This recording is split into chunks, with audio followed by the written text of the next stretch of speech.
Why are you running for U.S. Senate? As our country, I believe, is facing the immense challenges, this was no time to be a spectator. Early on, there was, some of me that wanted to be a spectator. I mean, I had been in a very difficult re-election race, was enjoying my legislative service, but this was no time to be a spectator. I mean, these issues we're facing, from a conservative perspective, are incredible challenges. And that's why I'm in the race. I really believe that the conservative message deserves a hearing. And that requires somebody that can articulate the message, somebody that can raise some money to get the message out. I mean, that's important. What are some of the main issues that you really want to tackle? What are some of the things you really want to focus on? Size of government and deficit spending in D.C. I mean, it has just come to be so obvious what it means for a government to stay within its budget.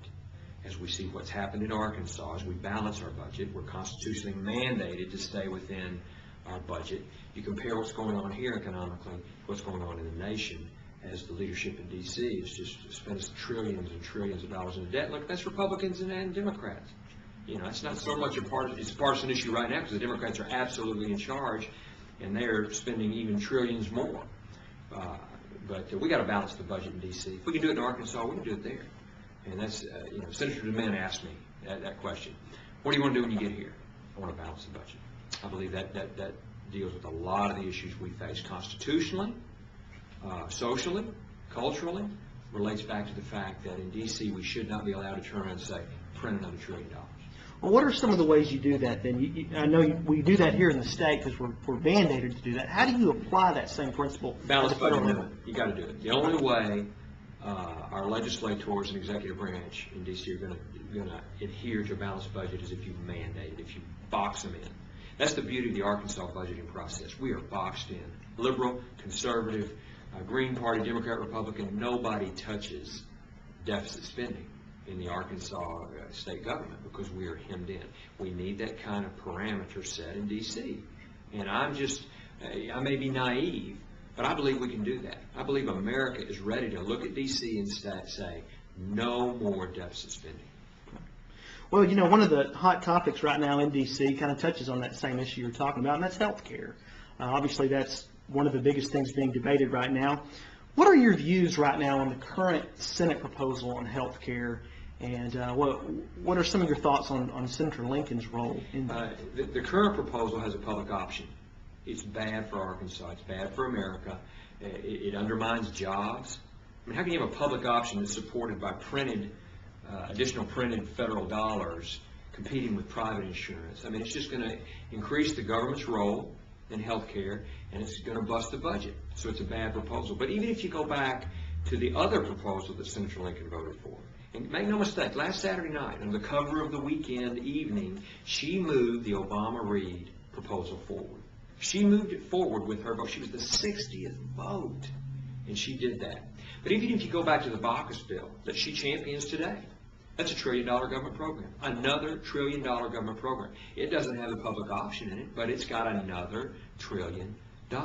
And you add that to the stimulus vote, you add that to the car bailout, you just go on and on and on. Folks in Arkansas understand you can't keep printing money and money be worth anything. And that's where Senator Lincoln and I just so disagree. I helped preside over a balanced Arkansas budget. At the same time, she's been voting for trillions of dollars of debt for our children and our grandchildren. It's got to stop. So the current proposal, bad news. Public option, trillions of dollars.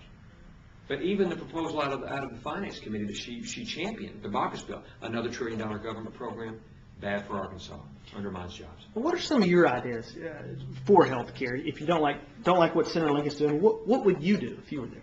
Medical liability reform. We got to get the cost of health care down. We cannot have our docs continuing to play defensive medicine. I hear that all the time from patients. I hear it from doctors. That's one thing, and it's not even being discussed. In the midst of all the trillions that are being talked about and thrown around, true medical liability reform is not being discussed. Also, there is a personal responsibility aspect to health care that's not being discussed and pushed. Look, America was built on the premise of personal responsibility. You can work hard, you can risk, and you can do well. But if you're going to work hard and risk, there also has to be the other side of that equation too. Not the government there to bail you out every time. And so, through the tax code, you can put incentives in there for Gilbert Baker to make healthier lifestyle choices. I can be rewarded if I do the right things related to exercise and diet and some of these things. And we have a way to do that through the tax code by novel idea, letting me keep some of my tax money that I'm sending to the federal government. Those issues aren't even being talked about. And sure, everybody should have the opportunity to have insurance. They shouldn't be mandated to take government insurance. But yes, I'm for everybody at least having the opportunity to have insurance. And again, there are ways you can deal with that through the tax code, that we're talking about tens of billions of dollars as opposed to $1 trillion program.